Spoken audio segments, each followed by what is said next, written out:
નમસ્કાર, CB24 news સાથે હું રેશમા આપનું સ્વાગત કરું છું. ગુજરાત માધ્યમિક અને ઉચ્ચતર માધ્યમિક શિક્ષણ બોર્ડની ધોરણ 10 અને 12ની પરીક્ષા 26મી ફેબ્રુઆરીથી શરૂ થવાની છે, ત્યારે બોર્ડ દ્વારા એક્શન પ્લાન જાહેર કરવામાં આવ્યો છે. ગુજરાત બોર્ડમાં આ વર્ષે ધોરણ 10 અને 12ના કુલ 15.27 લાખ વિદ્યાર્થીઓ પરીક્ષા આપશે.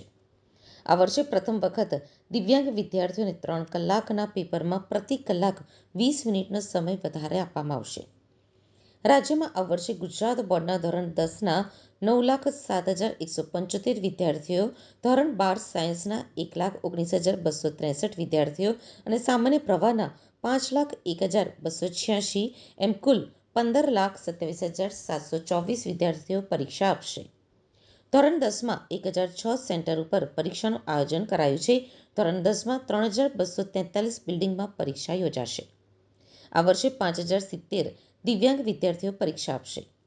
સામાન્ય રીતે અત્યાર સુધી પરીક્ષામાં 3 કલાકનો સમય આપવામાં આવે છે, પરંતુ આ વર્ષે પ્રતિ કલાક 20 મિનિટનો સમય વધારે આપવામાં આવશે, એટલે કે દિવ્યાંગ વિદ્યાર્થીઓને 60 મિનિટનો સમય વધારે આપવામાં આવશે.